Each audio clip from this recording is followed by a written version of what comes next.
আমাদের এলেমের দিক থেকে আমাদের আরো মজবুত হইতে হবে। মানে আপনার ভিতরে যদি মাল মশলা থাকে, আপনি যেখানেই যান খালি বের হইতে থাকবে আর কি। এইটা না থাকলে আমরা সুবিধা করতে,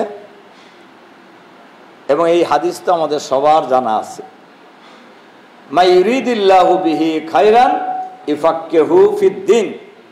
আল্লাহ যার কল্যাণ চান তাকে দ্বীনের গভীর জ্ঞান দান করেন। তা আমরা বিশ্বাস করি আলেম ওলামারা গভীর জ্ঞানের অধিকারী হবেন, বিশেষ করে বাংলাদেশের দ্বীনকে যারা আমরা বিজয়ী করতে চাই তাদের জন্য, 1 নম্বর।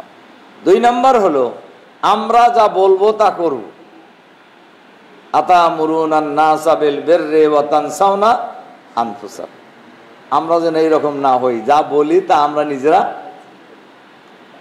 করি না, এরকম যেন আমরা না হই। 3 নম্বর, আমরা বক্তৃতা করার সময় একই লাইনে বক্তৃতা করব।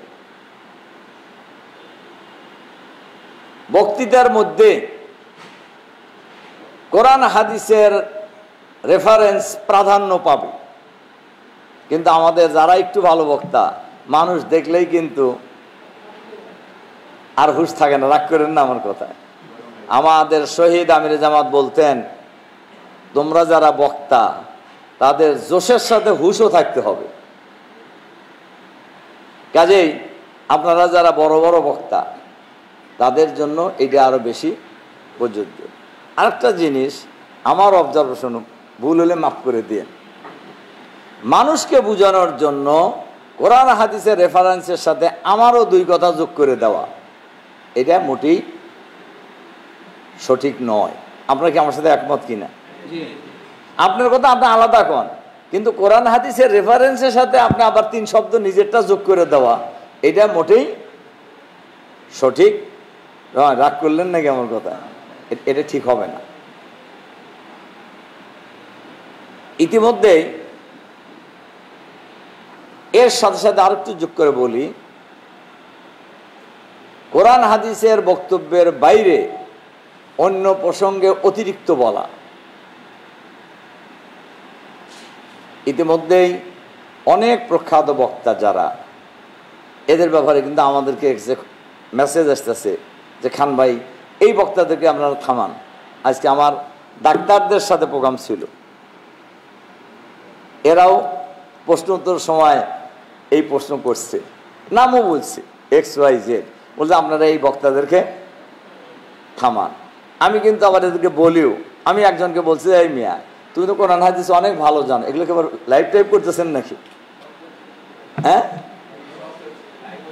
লাইভ অফ করে দেন। তা আমি বলছি, এই মিয়া তুমি তো অনেক ভালো বক্তা, তোমার কোরআন হাদিসের জ্ঞানও ভালো আছে, তো এই বক্তৃতার সময় এইটা ওইটা কও কেন? তুমি তো কোরআন হাদিসের বক্তব্য রেখেই তো শেষ করতে পারবা না। এটা আপনাদের জন্য কিন্তু আমার এটা কথা, ঠিক আছে? অতিরিক্ত কথা বললে বক্তার ওজন কমে যায়, বক্তার ওজন কমে যায়, কথার তাসির নষ্ট হয়ে যায়। আমার কথা কি বুঝতে পারছেন? এটা কয় নম্বর হলো আমার কথা? 3 নম্বর হয়েছে। 4 নম্বর কথা হলো, আমাদের আলেমরা কোনো অবস্থাতেই কোনো বিতর্কিত বক্তব্যে যাবেন না। তার কারণ আমাদের এই ছোট্ট দেশে নানান জাতের লোক বাস করে, কেউ হানাফি, কেউ শাফি, কেউ হাম্বলি, আছে না? কেউ আহলে হাদিস, কেউ আহলে সুন্নাহ ওয়াল জামাত, ইত্যাদি ইত্যাদি। কাজেই এত কথা বলার আছে বক্তৃতায়, এগুলো না বললেও আপনি বলতে পারবেন নাকি? ঢাকায় এক খুব ভালো মসজিদ, বড় মসজিদ আর কি, এই কঠিন মুহূর্তের জন্য আমি ইমাম সাহেব চলে গেছে, না বলেই চলে গেছে, ইমাম পালাইছে তা তো কওয়া যায় না, সে চলে গেছে। পরে কমিটির লোক আমাকে বললো যে খান ভাই একজন ভালো আলেম দেন, মানে ভালো